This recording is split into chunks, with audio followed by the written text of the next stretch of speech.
Alright, this is the very last video for chapter 17. And we're going to start off by talking about blood transfusions. So, the cardiovascular system is going to do a number of things to minimize the effects of blood loss, but the two things that we're going to talk about right now are reducing volume of affected blood vessels, which means vasoconstrict, and then stepping up production of red blood cells. However, the body can only compensate for so much blood loss. Once you lose between 15 to 30% of your blood, it'll cause pallor and weakness, so you'll become pale and weak. If you lose more than 30% of your blood, this could result in a potential severe shock, which could be fatal. And again, death from shock may result from low blood volume, and the blood volume needs to be replaced immediately. And you can replace it with normal saline or multiple electrolyte solution, also known as Ringer solution, that mimics plasma electrolyte composition. Now, here's what the deal is though. If you replace it with this Ringer solution or normal saline, you are going to restore adequate circulation, but you do not replace the oxygen carrying capacity of red blood cells. Those red blood cells are still gone, and you did not replace them. All you did was add fluid. Whole blood transfusions are only used when blood loss is rapid and substantial. Infusions of packed red blood cells are preferred to restore oxygen carrying capacity. And that makes sense. If a person loses, say, 40% of their blood, just simply giving them back that fluid, that 40% of their fluid, is not going to restore adequate oxygen carrying capacity of the blood. Blood banks usually separate donated blood into components, and the shelf life is somewhere around 35 days. Human blood groups of donated blood need to be determined because of something called transfusion reactions, and we're going to talk about what transfusion reactions are, but they can be fatal, and blood typing will determine the group. So red blood cell membranes bear many different antigens. And an antigen is anything that can be perceived as foreign that can generate an immune response. Now, if it's a red blood cell in your body, it's not going to be perceived as foreign. It's going to be perceived as foreign if you donate blood and for whatever reason the other person doesn't have the same type of blood, and we're going to talk about the types and all that kind of stuff in a second.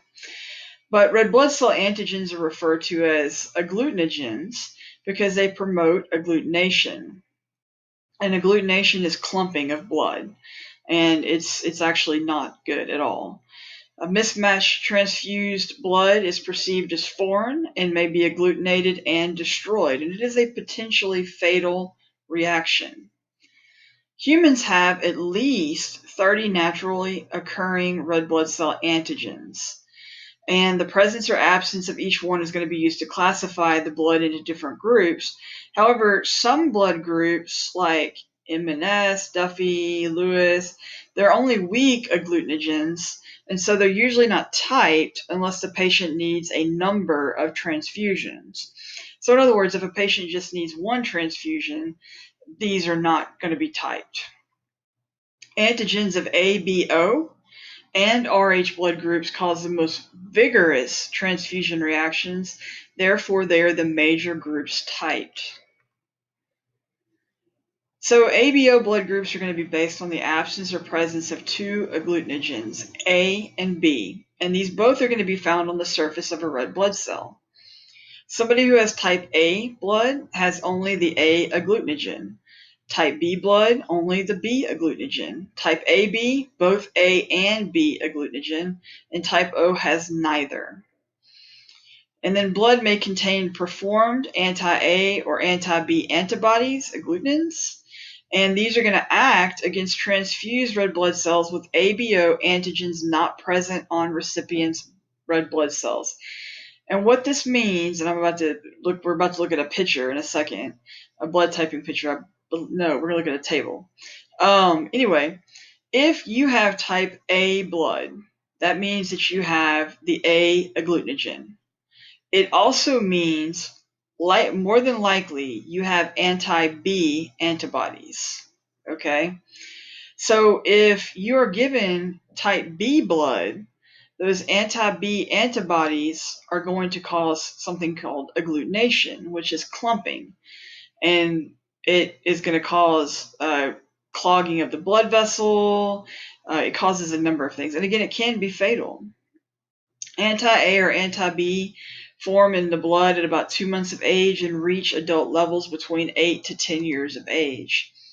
So this is what I am about the table. So if you have type AB blood, you have the A and the B agglutinogen, and you have no antibodies. You're good. If you have type B blood, you have the B agglutinogen, and you have anti-A antibodies. If you are type A, you have the A agglutinogen, and you have anti-B antibodies. If you're type O, you have no agglutinogens, but you have both anti-A and anti-B antibodies. And then we talk about the Rh blood groups. So there's 52 named Rh agglutinogens, or known as Rh factors. C, D, and E are the most common. If you are Rh positive, this is going to indicate the presence of the D antigen. 85% of Americans are Rh positive. Anti-Rh bodies are not spontaneously formed in Rh negative individuals.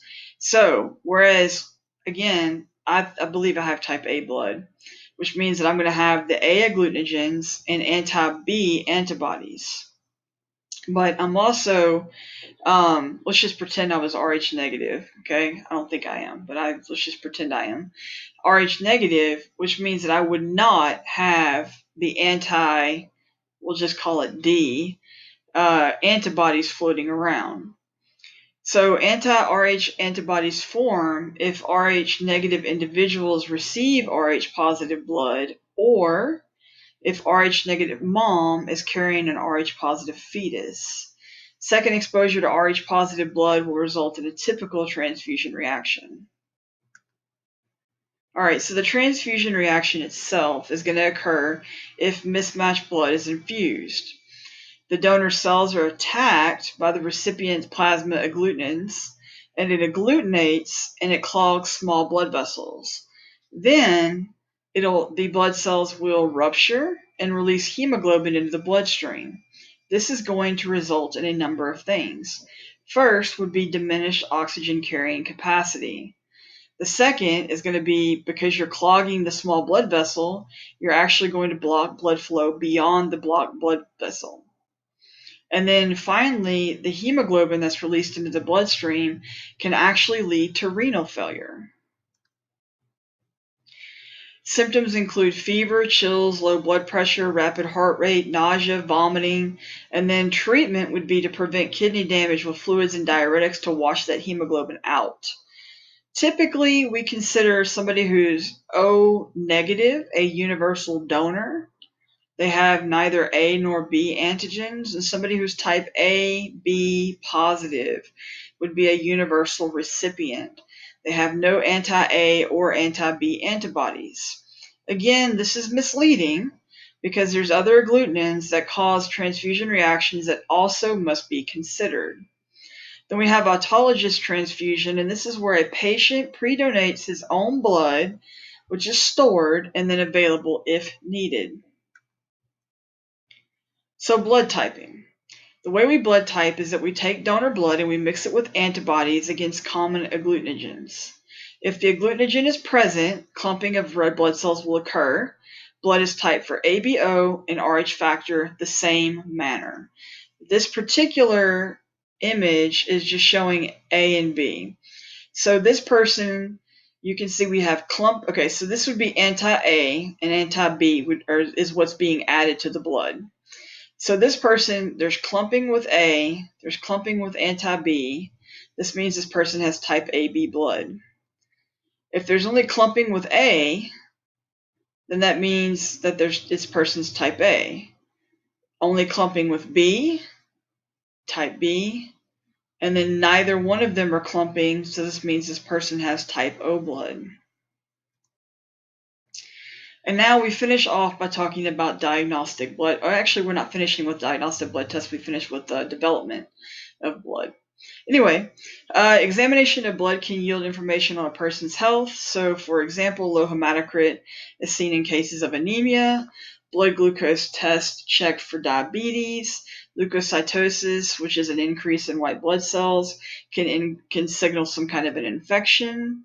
And then microscopic examination of blood can reveal any variation on size or shape of red blood cells or color, anything like that. Size, shape, color changes could indicate anemia. And then there's some different blood tests. There's a differential white blood cell count, which looks at relative proportions of each white blood cell. And if there's an increase in a specific one, this could help with the diagnosis.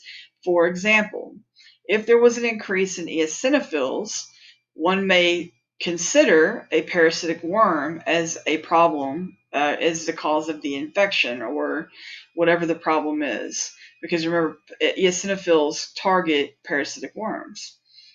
You can look at prothrombin time and platelet counts to assess hemostasis.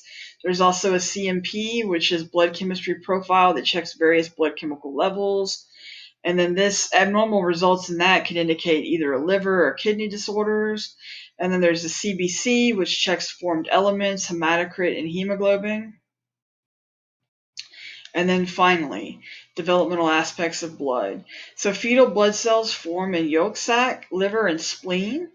And then by the 7th month, the red bone marrow is primarily the hematopoietic area. Blood cells develop from mesenchymal cells called blood islands. And then the fetus forms something called hemoglobin F, which has a higher affinity for oxygen than hemoglobin A formed after birth. Here are your questions. And this concludes Chapter 17.